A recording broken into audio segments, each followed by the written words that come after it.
This footage is from Ryan Erroll. It's from the Spa circuit, which is always fantastic to analyse, and he's racing in a Caterham Roadsport. Hi, I'm Scott Munson from Driver 61 and welcome to our driver analysis series where I take my 15 years of coaching experience to analyse your footage, your onboard footage.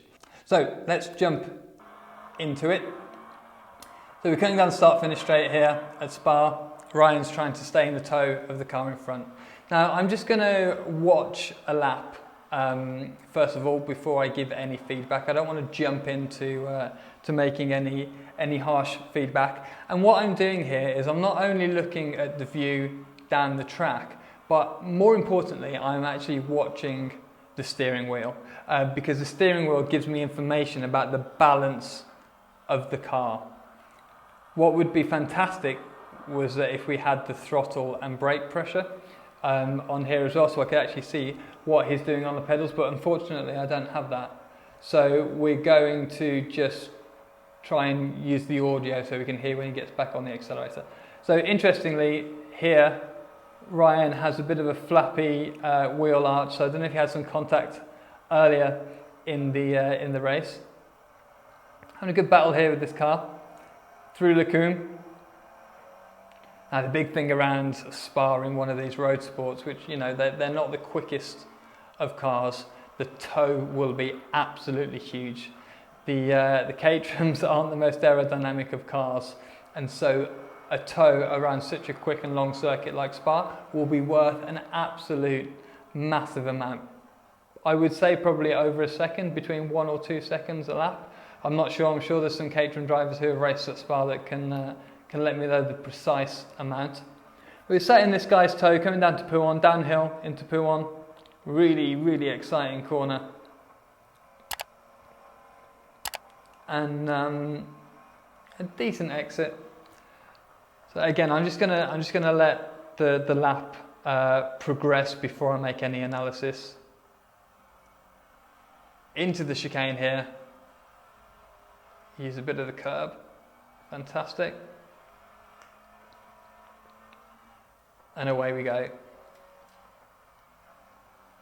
So I'm watching the steering wheel now just to see what the balance of the car is like. And to see actually if he's on the limit anywhere. Normally when a car's on the limit, like the perfect balance for the car will be a slight rotation. So the driver will turn the car into the corner and then just be correcting slightly, or you'll see the top of the wheel just come up before they turn it in. And that's just holding the car in a really nice rotation, a tiny amount of oversteer as we enter the corner. So that's what I'm looking out for. It actually all looks very smooth. You get a great tow off this car in front. Oh, he's gone for it. So I'm going to start my analysis now because this is something that I see very often from drivers. If you look at the video now, we're a reasonable distance from this car in front of us, and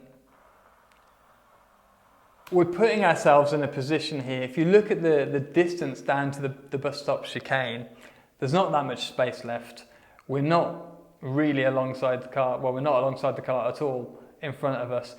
Andy's also started to come across, so to defend, and so Ryan's gonna be restricting himself on the first part of the bus stop and on the second part of the bus stop, and he's not going to get past this car, and it's all a mess. You can see that. You can see that he's put himself in a difficult position there, where he's running the risk, a serious risk of basically pinning the car in front of him. So I see this a lot. It's an impatience to overtake. We're at Spa, you get a huge tow, so what would be better would be to be much more patient here. We're getting somewhere close to him, keep the car on the right line through this bus stop chicane. Perhaps even if you keep it on the right line, that driver's going to come across, restrict his line, and then you can actually cut back and get a much better exit coming out of the corner. But Ryan's been a bit impatient there and has tried to overtake too early, which it hasn't cost him too much time, but it means that now on this straight he could actually be getting a good tow and maybe getting past the car into La Source. Now, I mean, ideally at Spa, you want to be overtaking the car in front of you, going into Lacoon. If you know the Spa circuit, you'll know that after the next corner, after the hairpin, we've got a really long straight section up Eau Rouge and Radillon, and then down the Kemmel straight. The issue is maybe if you overtake here at La Source, then you get re-overtaken going down down the Kemmel straight into Lacoon. So he's trying to cut back here, which is the right thing to do. Probably overdone that somewhat. You can see there's still, if you're cutting back, you still want to be using all of the road on the outside. So Ryan slowed it down so much and cut back so much that we're just ending up in the middle of the road here. So the room on the outside we could have actually driven into and used that to carry more speed through the corner. Anyway, get back in the tow here. That's the right thing to do. In the end, it might not make any difference because we'll get such a good tow going down the Kemmel straight. So we want to carry the momentum up here. And this is pretty much what he did last time, right? And the issue here is he's getting a good run. He's obviously quicker through Eau Rouge than this chap in front of him. But we're catching him up so quickly that we get here and we've got a lift off the accelerator. So all of that forward momentum that we had through Eau Rouge, which we did on the previous lap as well, we've lost because we've had to lift out the accelerator. So hopefully he won't do that the next lap, but he should have possibly learned the first time round that this guy's not very quick through Eau Rouge. So maybe we leave a little bit more space. So ideally we come up Eau Rouge and then once we get to the top, we've got a mega run on this guy and then we can get past him down the straight.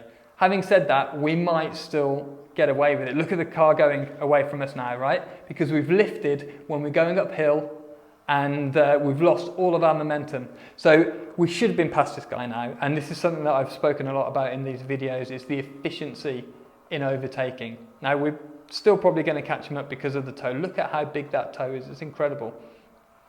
But we've run out of time, right? So we've now wasted a lap stuck behind this guy.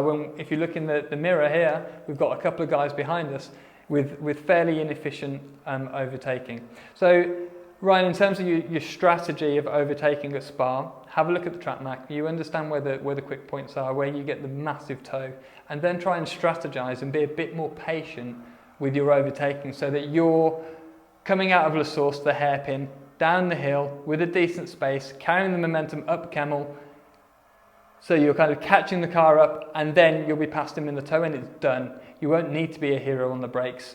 You'll just be past the car already.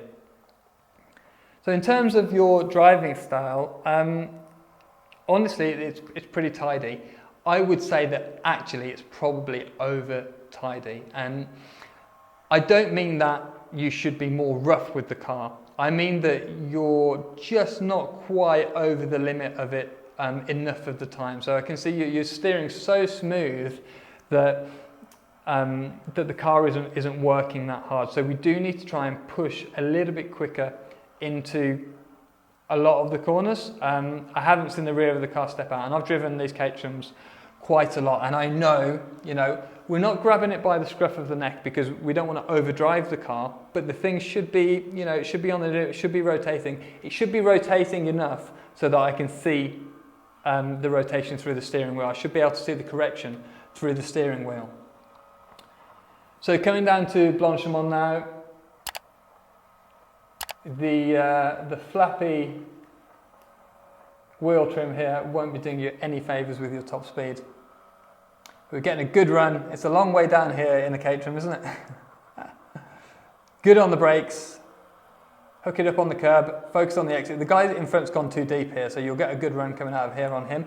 But remember, we still don't want to be too close going into Eau Rouge because we don't want to catch him up too much. So if you stay at this distance back as you entered Eau Rouge, that would probably be about right. Oh, there you go, good. Don't cut back too much. Okay, we're looking okay. So this is possibly a little bit too close. To be honest with you, it depends on how quickly the chap in front goes into Eau Rouge. But I'd be backing out of it now. I'd be backing out of the accelerator, as you have done. So now we can go. And you've done a good job. There we go. So we're in the right position. We've got a good distance behind this car. We know that we're going to catch up in the toe pretty easily. And here we go. Now we're going. Keep it in the toe. That's right. So we're keeping it in the toe. Here we go. Here we go. We could have possibly gone to the inside there, but just a quick point. When you are running alongside somebody, you want to get as close as you can to the side of them. Now you're pretty close here. You know, I can see the other car here. But what happens is when the air hits the car in front, it comes out in like a V shape, like this. So if you can tuck in here as the other car's creating a bit of a wake around you, you'll get kind of half a toe along the side of the car. If you just pull right out here, then you're straight back in the wind. So just a little tip there. But anyway, to be honest with you, you're pretty close to the car there. Yeah, we could be closer, but that's fine where we are. So here we go. We've pushed us to the outside, but the momentum should carry us. So we should be looking across. You're trying to squeeze him down. That's mega. You're past him now. I can see him in the rear. Good job, and we're through. Okay, so now it's a case of getting your head down, keeping it tidy through this section. Now, the reason that we want to overtake going into Lacombe, this previous chicane section, is because we've got some actual corners coming up. So then if you're quicker than the guy, obviously you can gap in before we get around to the later part in the lap where he can sit in the toe again. So we want to try and gap the car behind before we come around towards Blanchemont, the last part of the lap, where there's a massive toe for like literally, I don't know, 3 or 4 kilometers as we're going around the first part of the circuit. Looks like in the rear here that you're getting away from them, which is fantastic.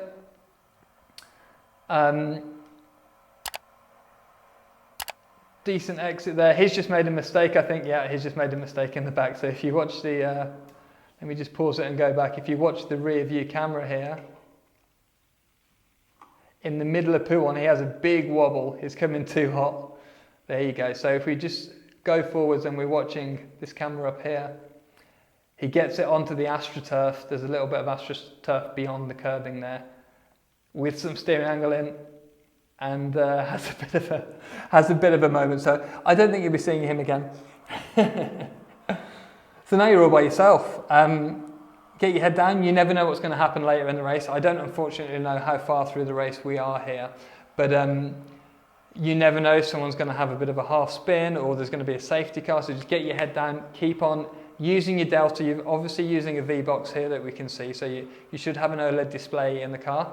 Keep your head down, make sure that we're using that lap delta, the difference between the best lap and your current lap, to try and understand the car a bit more. Now, going to your technique now that we're not racing, like I said to you before, it doesn't seem like the car is working as hard as it could be. You might be sat at 99%, but I'm not sure until we actually see you going over the limit. So I would like to see you. We've got a yellow flag just coming up on the outside here. So you have to be really careful coming around Blanchemont when there's a yellow. What's going on? So we're still under yellow. I can't see any safety car boards. Yeah, so there's a wheel arch in the middle of the road there. And some more debris on the outside, I think. Yes, so going back to making the car work, and I'm just going to rewind the video just a little bit just to have something running. But Spa's a great circuit actually for finding the limits of a car. You've got a good mix of corners. Yes, granted, some of them are a little bit quick to start exploring the limits of a car. You want to do it in a slightly slower corner, medium or slow speed corner. But what I would suggest here is that we pick a point on the brakes and move yourself forwards faster and faster into a corner. What we're trying to do is increase the minimum corner speed. Now, I find drivers can often just sit in a particular speed or entry speed that they're comfortable with. They'll sit in this kind of part of their driving, part of their energy pushing themselves forwards that they're comfortable with, but they won't just push that limit. And this is something that I work on a lot during my masterclass driver program, because it's very easy just to sit here, comfortable, going around at a decent pace, but not the absolute pace. And what we need to do is be proactive in pushing ourselves forwards. I find a lot of drivers will do a session and they'll just sit maybe a second or two off the pace and won't have pushed themselves up to the limit. So what you need is a bit of a strategy. What we need to do is pick one corner, medium, slow speed corner, where we're braking, getting the car in. Hopefully it's a bit of a long corner, so you've got time in the corner to feel what the car's doing. And then move yourself forward step by step. So pick a braking point, be conscious of it. That's really important, that you're conscious of the braking point. And then move yourself forwards by increments of 3 or 5 meters each lap until the car starts working in the corner. Now, I haven't seen what your car control is like, how you control oversteer. So you want to make sure that your control is good. We don't want to be stepping into this area where the car's sliding if you can't control it and you're going to spin. So we've also got a training program for that too. But it looks like you're nice and smooth. So I can probably take a guess that your pedal work, your braking is nice and smooth too, which means that you've got a nice platform to find the limit on. Oftentimes the issue is the driver can be quite lumpy with their inputs, and when you have lumpy inputs, it means that the slide is a reflection of this, and the slide will then be short and sharp, right? So when we're driving at the limit, we should be able to actually predict when the car's going to slide, not react to it, predict when it's going to slide. And this is really important for confidence and actually communicating with the limit all the time. It seems like you've got that sorted. The platform of the car looks good. It's just taking that extra energy and having a bit of a strategy to carry more and more speed into one corner, try and find the limit of the car, extend the steering angle possibly, just to try and ask a little bit more of the car so that you can understand where that limit is. Well, anyway, Ryan, I hope this has been helpful to you. Thank you very much for submitting your video. And those watching, I hope you've taken a few nuggets of information away from this video. Let me know in the comments below what you think of the driving today and my feedback. And be sure to subscribe to the Driver 61 channel. Thank you and goodbye.